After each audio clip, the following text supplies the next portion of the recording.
Hi. I have with me today this lovely man who I've talked to quite a lot of times now. He's the scary guy. And I'm going to just hand you over to Scary to introduce himself and tell us a bit more about himself. Well, it is difficult to introduce me because how do you introduce a guy by the name of the scary guy? That's kind of ridiculous in a way when you think about it. Hey, let me talk about this guy. His name is Scary. And well, first of all, it's nice to see you again, Wendy. It's really nice to see you. Thank you. Yeah, well, my name is the Scary Guy, and it is legal. And believe it or not, I got to show you this. It's incredible. Your passport's in the same name. I don't know if you can read it. Can you see it? It's a bit difficult, but it is the Scary Guy. Yeah, and it's on the British passport now too. So I have a British passport, but what's just funny about that, when I became a British citizen, I had, which by the way is a whole story unto itself, becoming a British citizen. It's not easy. It's not easy to become a British citizen. It took me 10 years and a lot of money to become a British citizen. Wow. Yeah, and then I applied for my passport, which is what you do when you're a citizen. Yeah. And I sent my data in. I filled out all the required application forms, and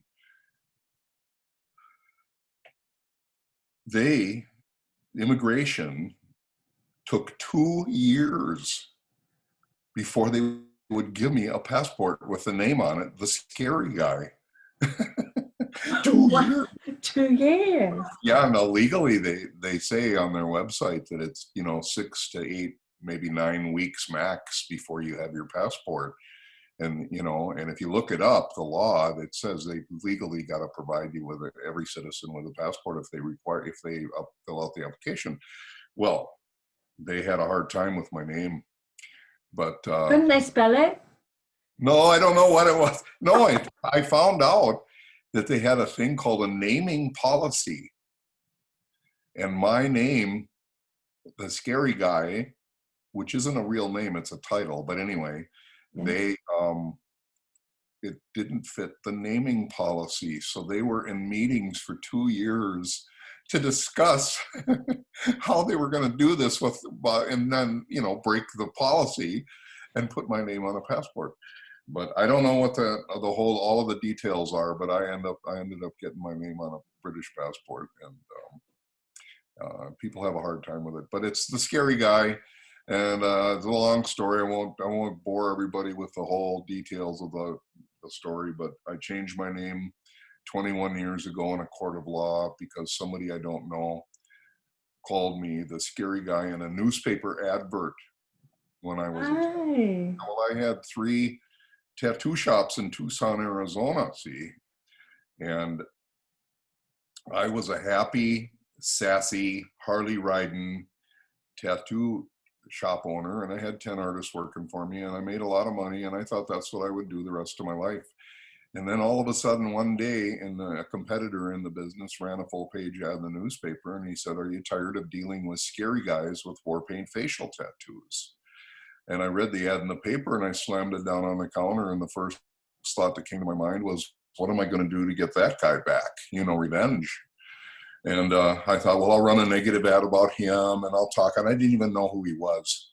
And I thought, no, I'm not that kind of guy. I'm a good guy. He's the bad guy. This is what I thought in my mind. See, I went through all these weird thoughts. And but then I started looking at my life, and I said, I don't know if I'm all that kind of a good guy, really, because I'm a name caller, and I can hate people, and I talk about hating people, and I just haven't run newspaper ads about it.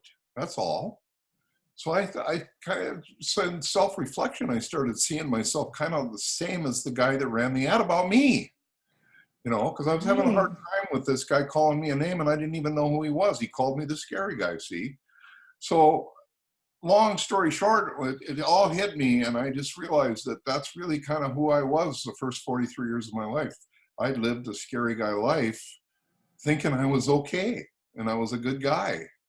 And so what I did was it was kind of a joke at first. I talked to one of my friends. I said, you know, I'm going to change my name. I started using in newspaper ads, the tattoo shop home of the scary guy. That's what I said. And Right. so, yeah, everybody got to know me and as the scary guy. So I just thought, what the heck? I may as well make it legal. And I went down there and I filed for a name change. And, you know, I didn't even think what would happen. No. Well, the judge says to me, he says, yeah, she calls me up and the courtroom is packed. It's 150 to 200 people in the courtroom is full. And there's newspapers outside, and because somebody's read the news, the filings, you know, they track this stuff. I didn't know that. And she says, are you trying to elude or evade any debtors or creditors or anybody like this? And I said, no. She says, well, this is the most unusual name change I've ever granted, but I'm going to go ahead and grant it. She slammed the gavel down, and I became the scary guy on that day, 21 years ago. Well, when I walked out the courtroom, there was 3 or 4 news channels in America waiting to interview me about this. What kind of a lunatic would change his name to the scary guy?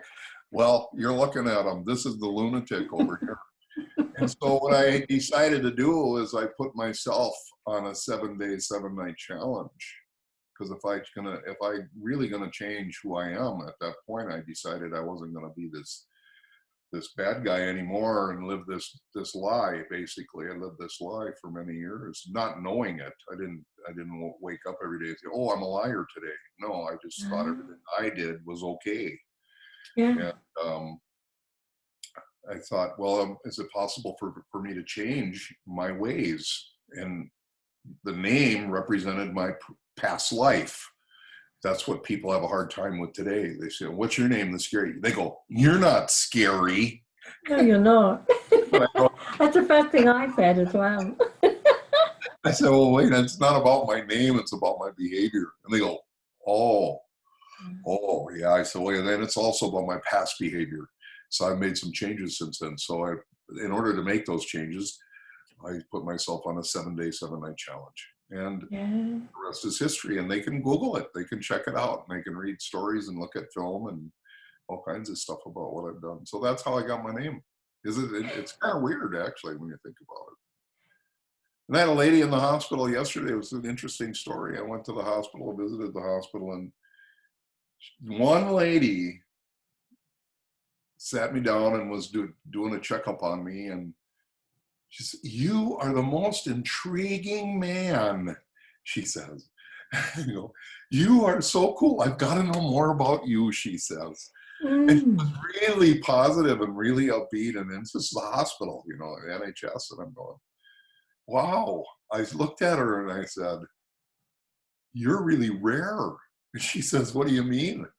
I said, not very many people talk to me. And she says, what? I says, no, they act like I'm either not there or that I'm invisible, or they look like they ignore me, but I know out of the corner of their eye they're looking, you know. Because if I saw a guy sitting in a lobby that looked like me, I'd be staring at him. I'm sorry. Because he's that different looking. He's that unusual, not in a negative way. Just I'd be looking at him. He's tattooed. Intriguing. Yeah, from the top of his head all the way down his body, he's got to be full of tattoos. His face is tattooed. Yeah.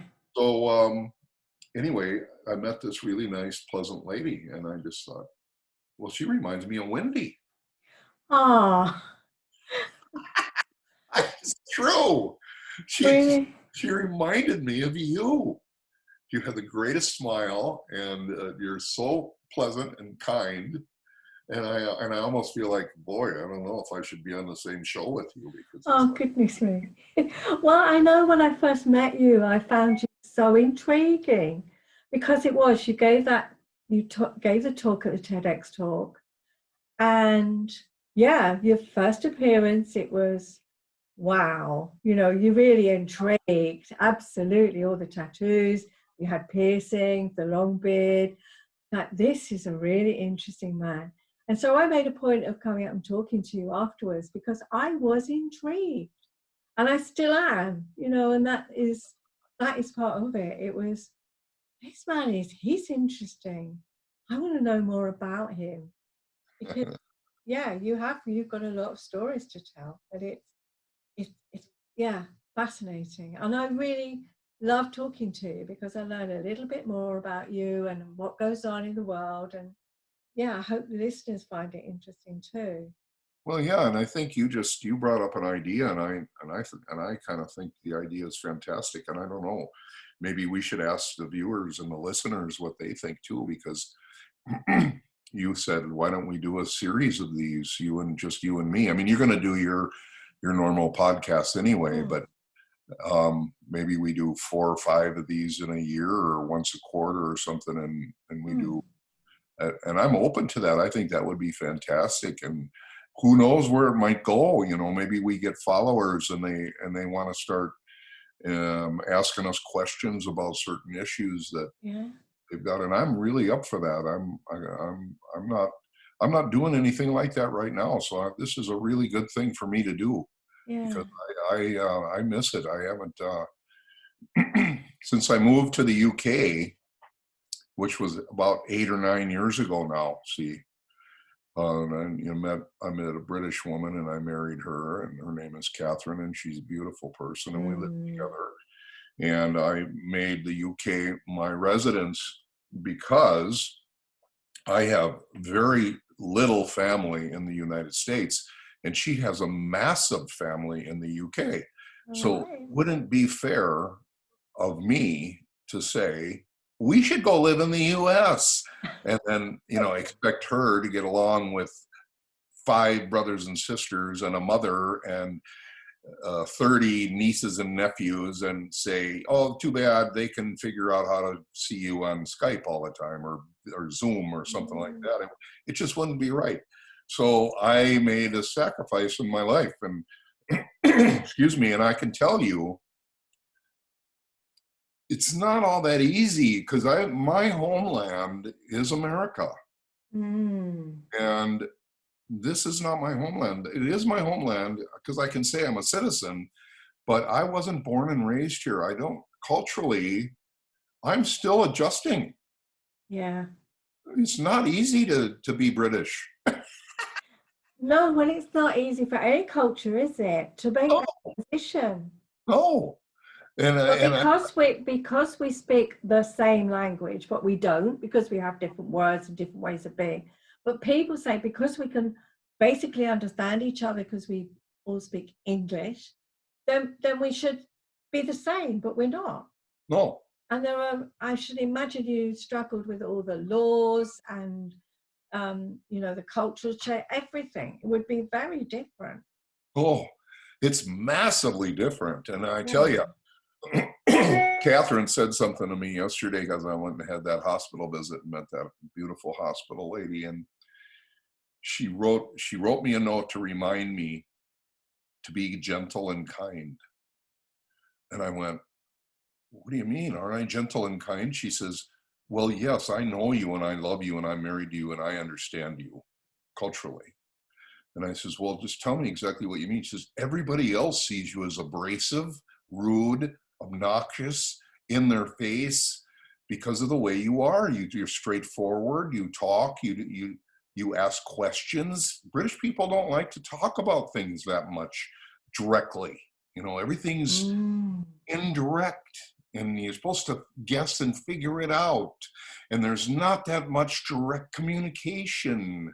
And in America, everybody goes, what do you mean? And then they go, you tell them, and they go, okay, thanks. And they get on with their life, Yeah. you Yeah. know?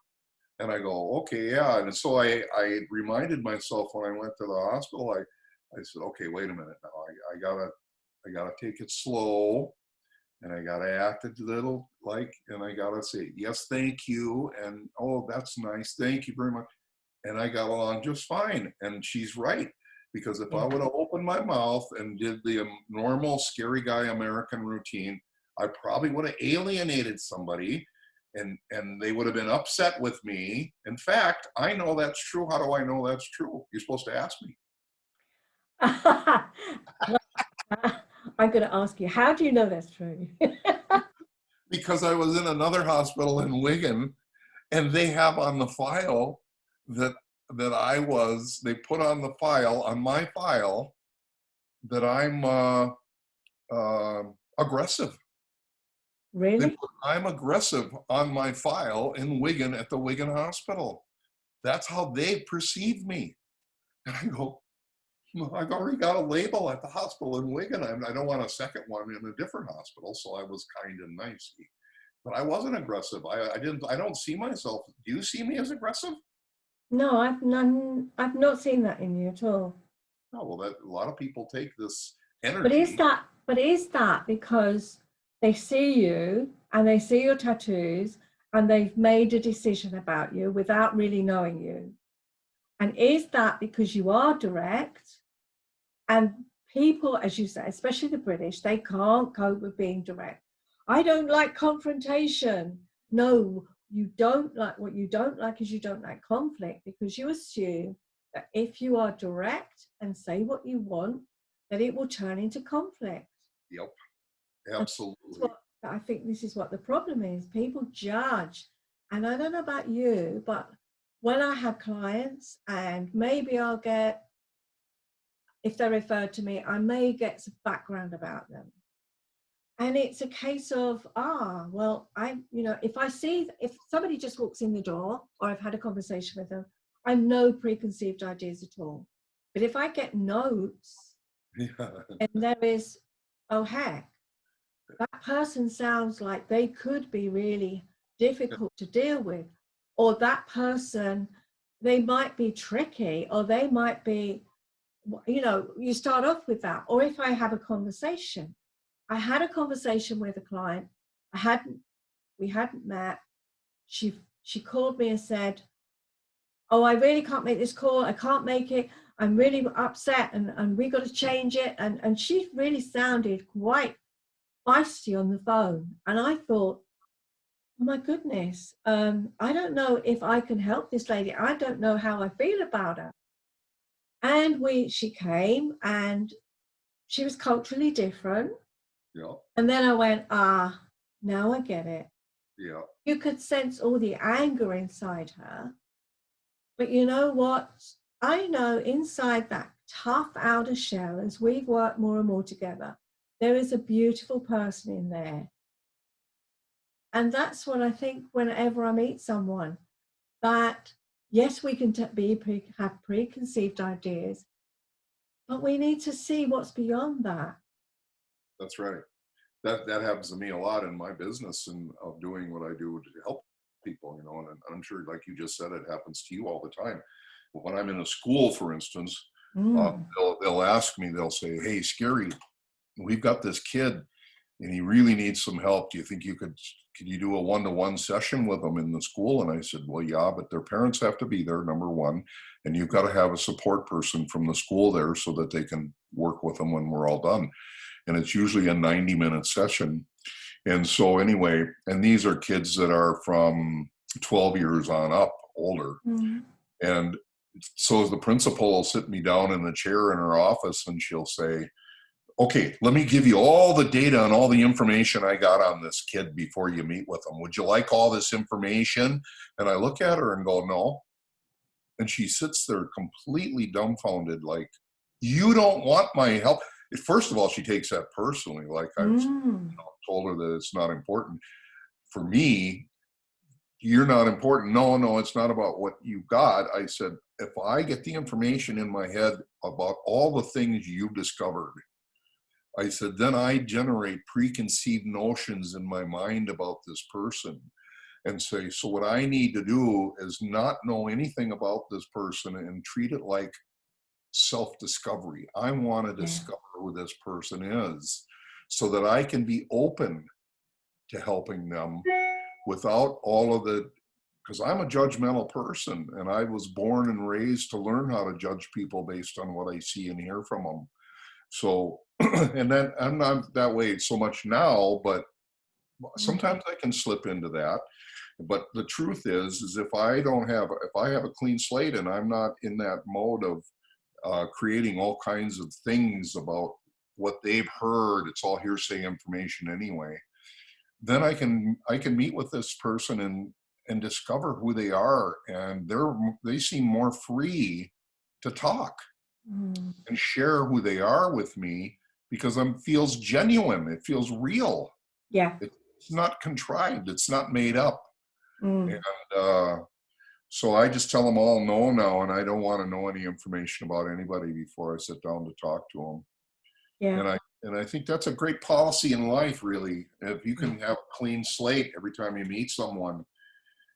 And I've gone so far to say this out loud too. I says, I don't care if they've been in prison. I don't care if they're a prisoner. I don't care if they've been abusive in their past. I don't care what their past history is. This is a brand new day and a brand new moment, and everybody can make some changes in their lives. And if you don't give them that opportunity to make those changes, they're never going to see it. They're never going to be able to do it.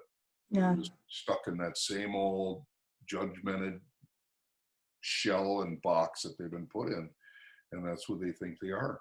So anyway, that's it's kind of. Yeah, I'm in total agreement with you, and I do have this mantra that I use, which is don't judge someone till you've walked a mile in their shoes. I get it all the time. Yeah. Wigan, I live in Wigan now, believe it or not. People can't believe I live in Wigan, and halfway between Manchester and Liverpool. And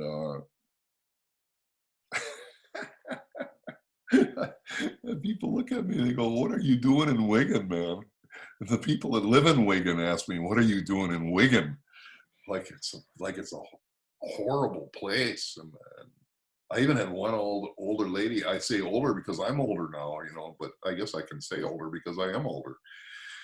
But she's I'm guessing she's in her 70s, and she went to the building I was at, and it said Aged UK on the top of the building. And I thought, well, this is where old people go. It's a charity to get help. So anyway, she saw me near the Aged UK building, and she walked over and she heard my accent, American accent. And she said, so in her Wigan way, she said, so what are you doing here? I says, I live here now. And she says, you what? And I says, I live here. And I said, live right here in this building. And she says, why would you want to live here? She says. And I says, well, what do you mean? Why? What's wrong with it? She says, Wigan is an S-hole. It's absolutely horrible. Now, this is a lady that's born and raised and lived in Wigan her whole life. And this is what she thinks of her town. And I'm thinking, okay, well, then I say, well, should I go to Manchester? And then they go, oh, no, don't go to Manchester. It's horrible.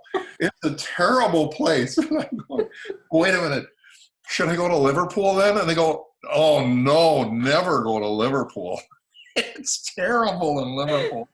And I'm thinking, everywhere I talk to these people, everywhere I go, it's another horrible place. And I'm going, I guess it's not going to make any difference then, is it, whether I stay in Wigan or not? No, really. It's what you make of it, isn't it? You can all call everything bad, but if there are, I live in a similar place because people say, where do you live? And when I say, they go, oh my God. But what they don't, and it's not a bad place at all, but what they don't see around them is we've got such beautiful countryside around us. I'm 5 minutes. It's actually a beautiful place. It's a beautiful place. And the people are beautiful. This is it, but people, I don't know what people want from it, really. There's good and bad everywhere. Well, but then I started figuring it out culturally. Yeah. And here I am. I might be generalizing and stereotyping because I'm going to say this. I'm going to say the British culture likes to hear about the downfall of the next guy. Something that's happened to them that caused them a grief and a problem. So everybody can commiserate and create all kinds of negative stuff around it, and they can then talk about all the negative. And I'm going, now, they do some of that in America, but there seems to be a lot of the other too. There seems to be a lot of people that are wanting to talk about more of the positive stuff. Yeah. It's 50-50, but here in Britain, it feels like it's 70-30, you know, where people are more apt to look at your newspapers. Oh, Look at, no.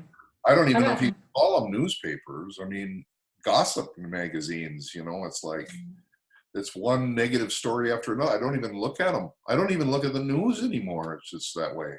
No, I don't either. I don't watch the news simply because So how do you cope? oh, wonderfully. I have the most wonderful time because I couldn't give a damn what's going on, you know? It doesn't matter to me. Or when I see or hear there are 6 pieces of bad news, one after another, sensationalized. What does it do? It just creates fear within us. And if you start your day feeling fearful, I can't walk outside the door, I might get mugged. I can't go up to London, there could be a terrorist. I can't, you know, I mean, for goodness sake, oh, coronavirus. Hey, Yeah, it's, you know, that's we live our whole lives in fear. But what is interesting, I mean, yeah, they would do it to sell the news, sell newspapers. But I have this theory, it controls the masses as well. yes, I agree, 100%. Because all the time we're fearful, we're going to behave. That's it. We're not going to step out of line too far. That's it. Yeah. That's it. And I So think that has something to do with how people perceive me, because I ask more questions. Probably over 60% of my life is asking people questions. And only because it's the only way I'm going to know more. It's the only way I'm going to find out. But they think it's, I don't know, they just take it real personal, like, you know, you're intrusive and you're abrupt and you're, what do you want to know for? And they get really defensive, and then they, you know, it's like, wow. And I'm going, hey, come on, man, I'm a pretty nice guy. I ask people about their kids on the pathways and the sidewalks. You know, I see little kids and they're having fun. Kids are really cool and they're innocent, and I walk up and I say, hey, look at that outfit he's wearing or she's wearing, and it's a little 3 or 4-year-old and they're having fun doing their thing on the sidewalk and the pathway, and the parents turn around, look at me like maybe I'm a pedophile or something, or I'm a stranger danger. You know, it's like, why are you talking to me? And I'm thinking, because I think that your kid's cool and I'm saying something positive, you know, in my mind I'm going, but some of them don't like talking about it. And of So I'm course, trying there to, is that whole fear around pedophiles, stranger danger.